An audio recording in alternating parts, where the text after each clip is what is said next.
সংঘাত অস্ত্রের হাত থেকে বাঁচতে পারবে না। আমার এই অস্ত্র তোমাকে অচৈতন্য করে দেবে। সংঘাত অস্ত্র প্রকট হোক।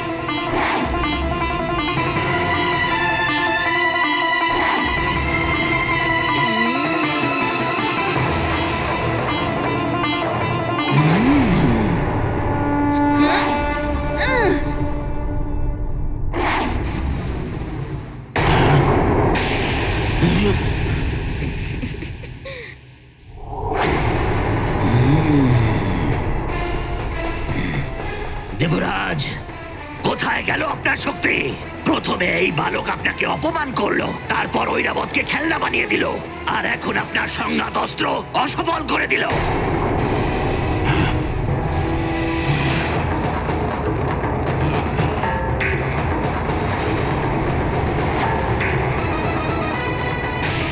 বেতাগ্রে প্রকট হোক।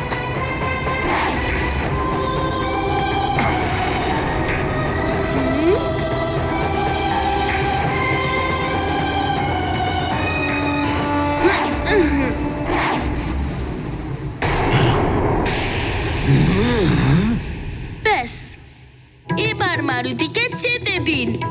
মারুতি তো নিজের মায়ের কাছে যেতে চায়।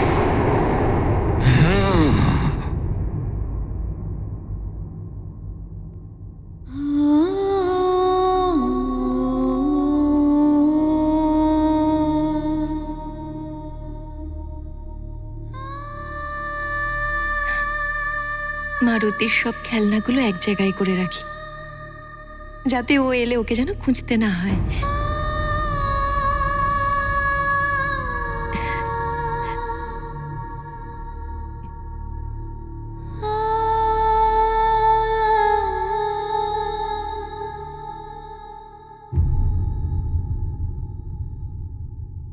আরে, মারুতির ডমরু কোথায় গেল?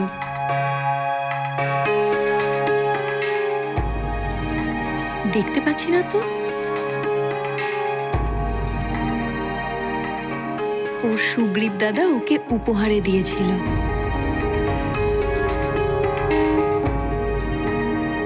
কি জানে কোথায় গেল।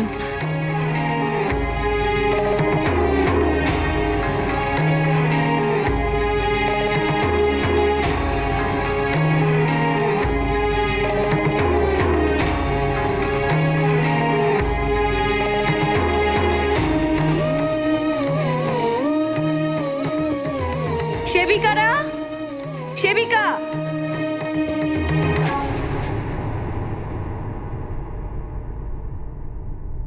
তোমরা কি কেউ মারুতির ডমরু দেখেছো? না মহারানী, আমিও দেখিনি। আমিও জানি না। তোমরা একজনও কোনো কাজের নও। মারুতির জিনিসগুলো একটু ঠিক করে রাখতে পারো না? যখন ও আসবে আর খেলনা চাইবে তখন কি বলবে? জানি না, নাকি কোথায় আছে বলতে পারবো না। যাও খোঁজো। আচ্ছা মহারানী।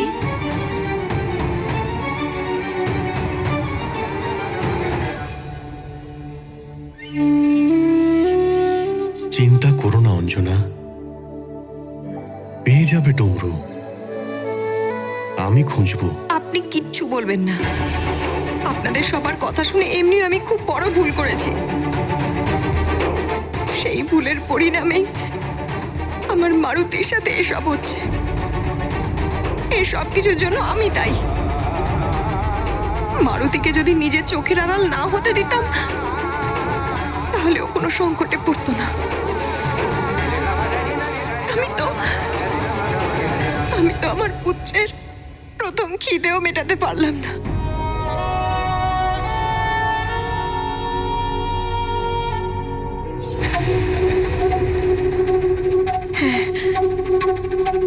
খিদে। মারুতি যখন ঘুম থেকে উঠেছিল, ওর নিশ্চয়ই খিদে পেয়েছিল।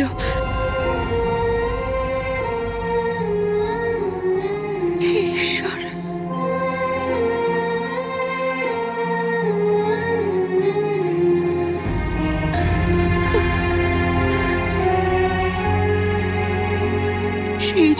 মারুতি সূর্যকে আকাশ ফল ভেবে খেতে চলে গেল। সব আমার জন্য হয়েছে। আমার সকালে উঠে ওর জন্য ভোজন তৈরি করা উচিত ছিল, আর আমি কিনা ঘুমোচ্ছিলাম। আমার পুত্রকে আর দেখতেও গেলাম না। আমি এই সব কিছুর জন্য দোষী। মা হওয়ার আমার যোগ্যতাই নেই। আমার তপস্যা, আমার ব্রত, নিশ্চয়ই তার মধ্যে কোনো খামতি ছিল। সব ব্যর্থ। কোথায় আছে মারুতি?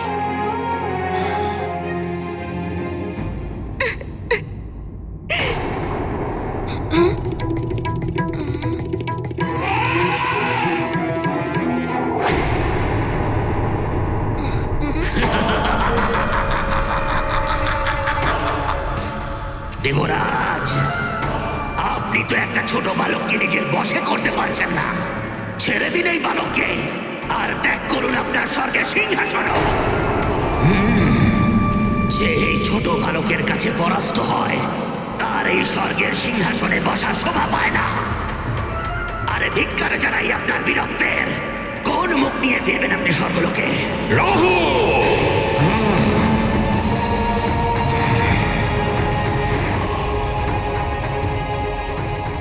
যখন সমস্ত সংসার মারুতি লীলায় অবগত হয়ে গেছিল, তাহলে ইন্দ্র কি করে অপরিচিত থাকলো? প্রিয়ে, সত্তা এবং শক্তির অভিমান চোখ থাকা সত্ত্বেও অন্ধ করে দেয়। তার উপর যদি কেউ মতি ভ্রষ্ট করবার জন্য এসে পড়ে, তাহলে নেত্র সেটাই দেখে যে মতিভ্রষ্ট করছে, যা দেখায়।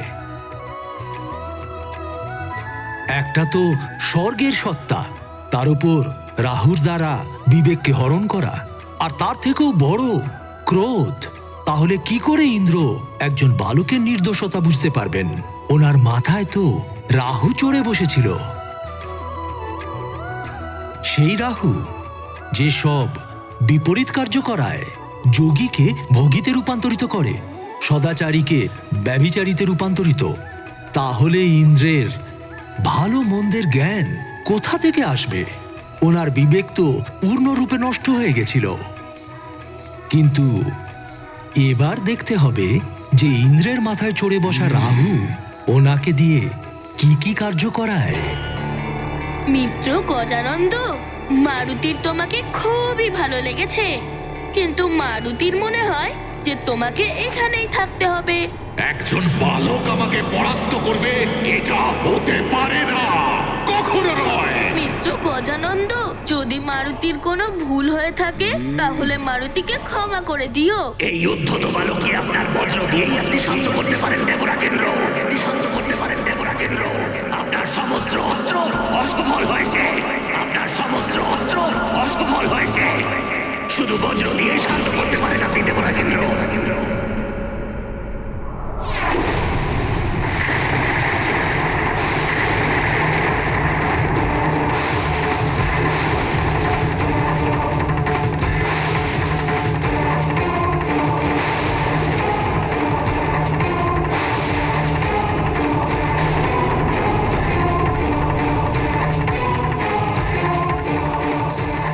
এত ক্রোধিত কেন হয়ে গেছে নিনি? মারুতি তো কোনো অপরাধও করেনি। মারুতিকে তো নিজের মায়ের কাছে যেতে হবে।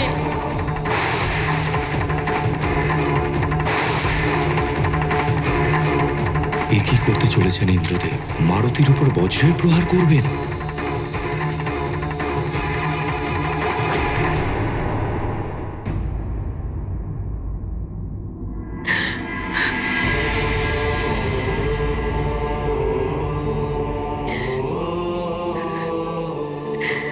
অঞ্জনা, অঞ্জনা, তুমি দয়া করে একটু শান্ত হও।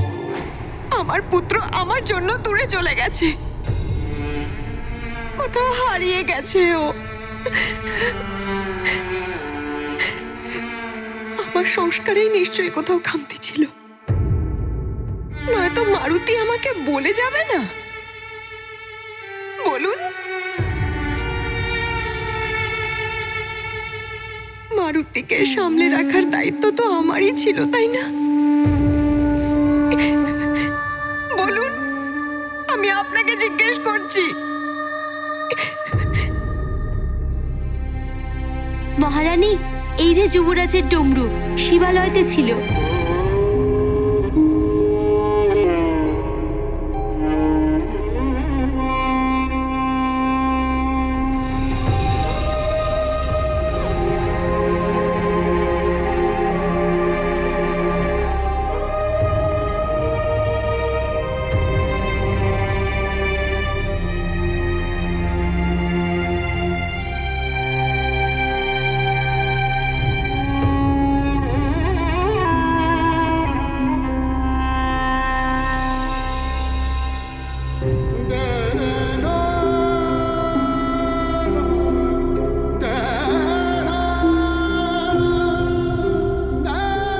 এই দেখো ডমরু, এটা তো পাওয়া গেছে।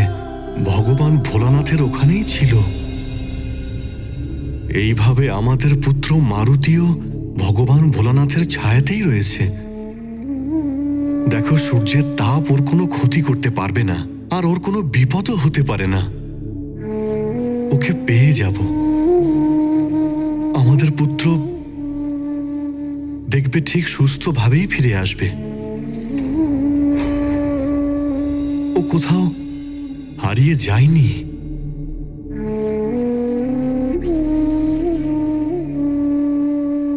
বালক কিন্তু বস্তু নয় যা হারিয়ে গেলে খুঁজে পাবো।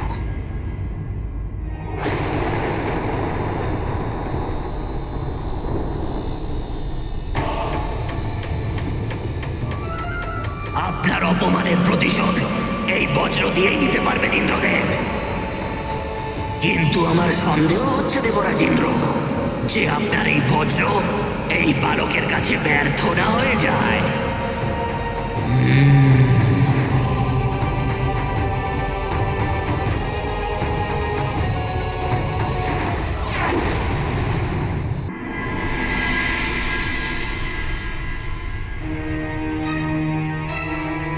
মারুতি, মারুতি!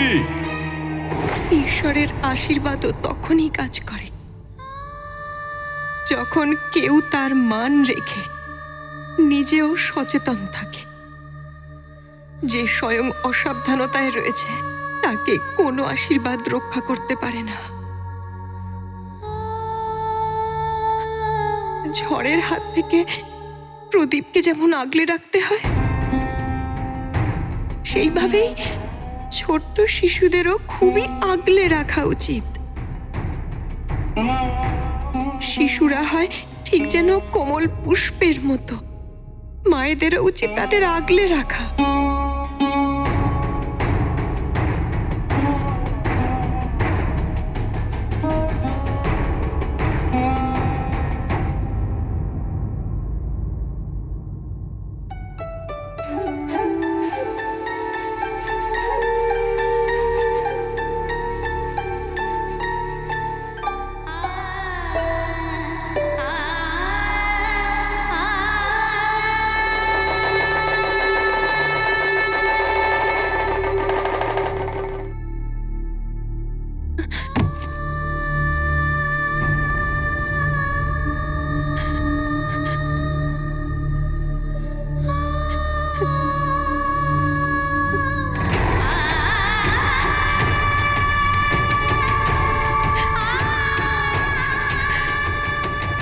মারুতি, কোথায় আমার মানিক?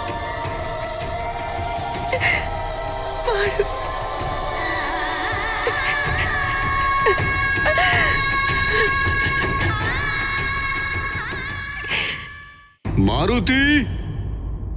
মারুতির তো সূর্যদেবের পাশেই থাকা উচিত ছিল। মারুতি!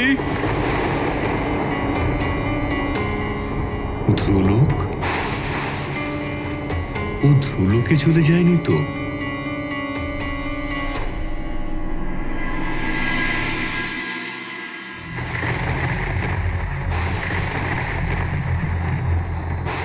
প্রহার করুন এই বজ্র দিয়ে, প্রহার করুন, না হলে এই জগৎ সংসার আপনাকে দেখে আসবে আর আপনার সিংহাসনও সংকটে পড়ে যাবে। বজ্র দিয়ে প্রহার করুন, করুন প্রহার।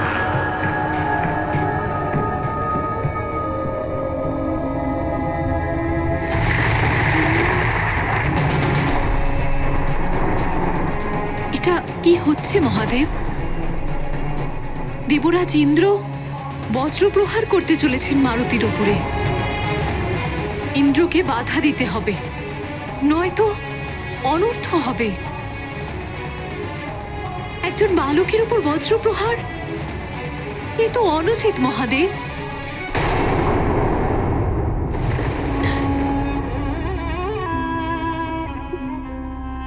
অঞ্জনা, ভগবান ভোলানাথের ওপরে ভরসা রাখো। কিচ্ছু হবে না আমাদের পুত্র মারুতির। দেখবে ও সুস্থভাবেই ফিরে আসবে।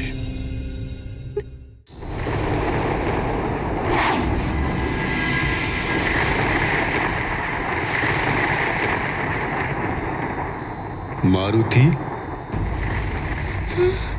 এই উদ্ধত বালক, তুমি সৃষ্টির নিয়ম ভেঙেছ আর আমাকে দেবরাজ ইন্দ্রকে অপমান করেছ। এই ঔদ্ধত্যের শাস্তি আমি তোমাকে দিচ্ছি। মায়ের কাছে যাবে বলছো না? আমি পাঠাচ্ছি, যাও নিজের মায়ের কাছে। থামুন ইন্দ্রদেব।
কি হলো অঞ্জনা? কিছু শুনলেন আপনি? আমার পুত্র আমাকে ডাকছে। ও ফিরে এসেছে, অন্তরিক্ষ থেকে ফিরে এসেছে এখানে পৃথিবীতে।